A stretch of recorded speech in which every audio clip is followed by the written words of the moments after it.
Nhìn chim này tội quá các bạn ơi. Bây giờ thì thả nó rồi. Này, thả nó này. Chạy đi. Đó, chạy rồi.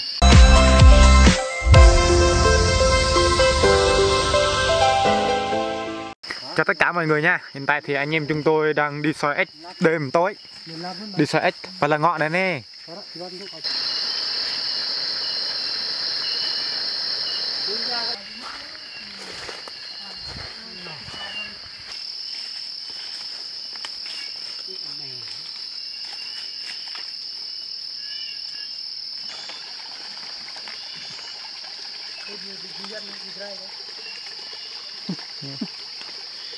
Hiện tại anh em chúng tôi đang soi ếch mà hiếm quá các bạn ơi, không có luôn mà, ít lắm.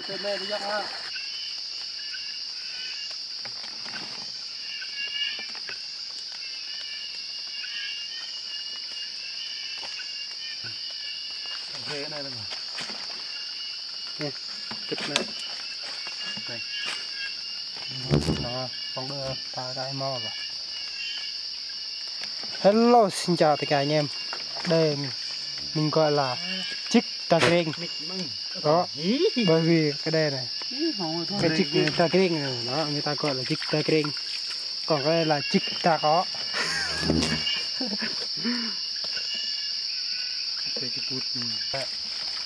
Nhạc vào nhẹ nhàng mà người ta nhẹ nhàng mà nhạc chân lần người ta mình còn đưa còn buộc chiếc tà kênh không còn giới thiệu.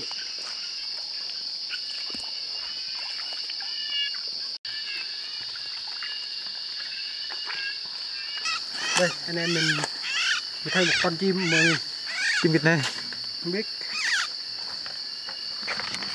sao chim chắc con đó. Đây chim vịt này ơi, lông nó chưa có mọc hết con đó thôi. chim leo à, viêm leo này là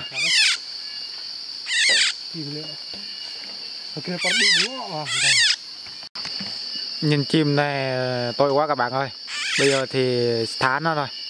Này, thả nó này. Chạy đi. Đó, chạy rồi. Giờ anh em chúng tôi về rồi. Đây có bao nhiêu đây này mọi người.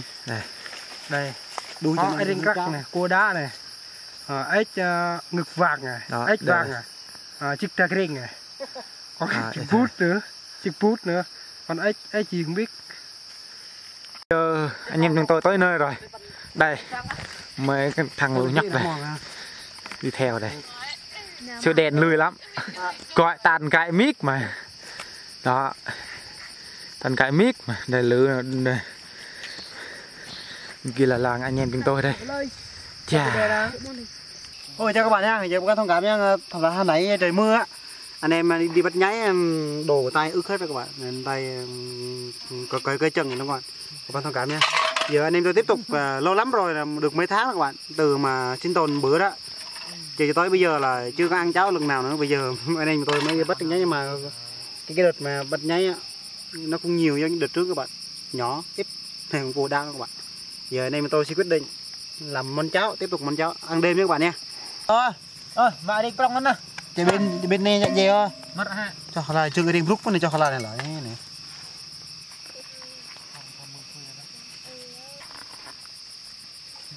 Có thấy rằng này bro này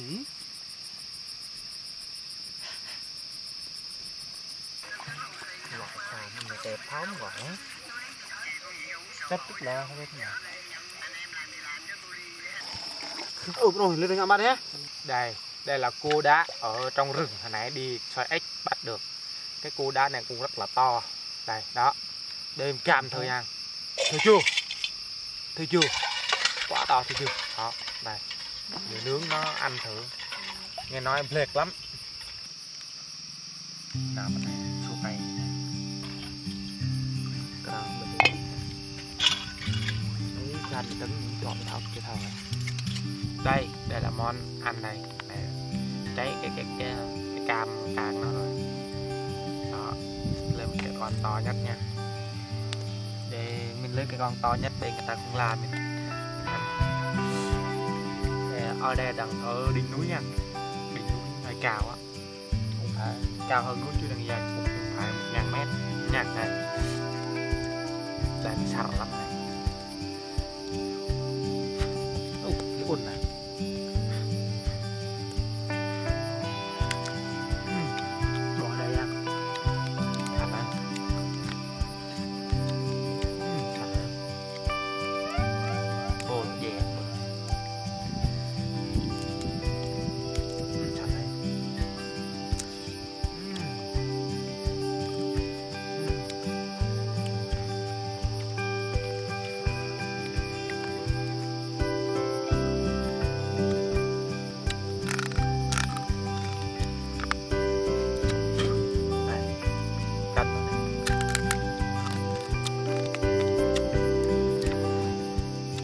sướng lắm, ăn là nó xuống ruột, đứt ruột á. Đó, u bít rừng.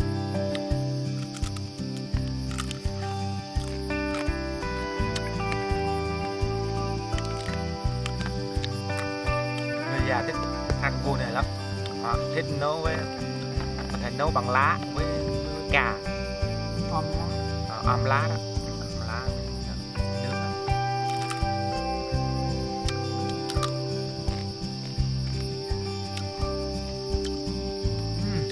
Lệch lắm, đồng bào chúng tôi gọi là lệch lắm.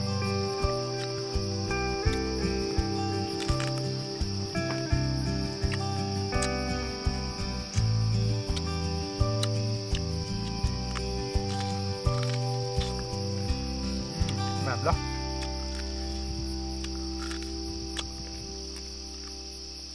Ngon ha, ngon. Ok. Liên có phải hả? Ra hả? Ê đấy chứ? Ê đôi.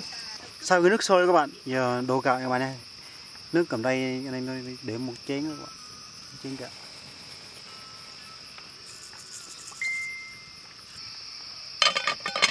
Coi chứ.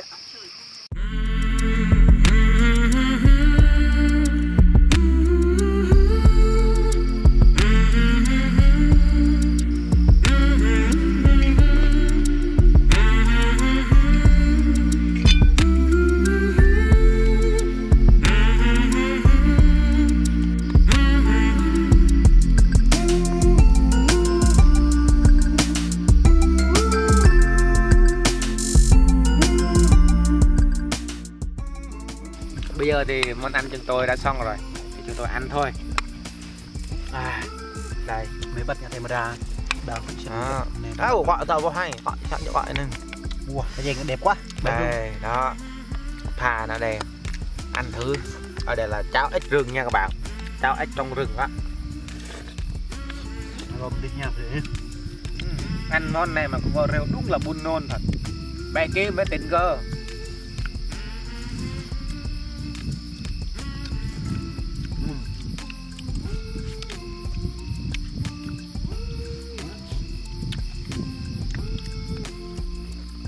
Con hả? Người tôi cũng có vui sao là mưa mà Con tôm nhon quá hả? rồi cái mình nữa. Muốn kịp lời á? Rồi thằng bẹ màu. Cái là một to mình có bưng mà có mil rồi bưng với nhằm mà chăm quân bưng nhằm được mình Rồi chứ bưng với gan heo ít rồi bọc canh gì ta canh chao thừa bọ được người ta canh chao ở đây đấy chị của tao ở đóng mình nữa giáo biêu nè phạt ngồi còn nguyên đây hơi bọ vẫn mấy như tăng rít chứ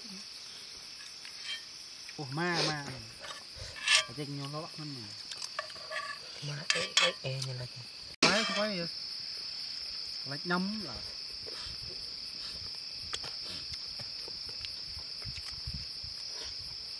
phải khóa hả?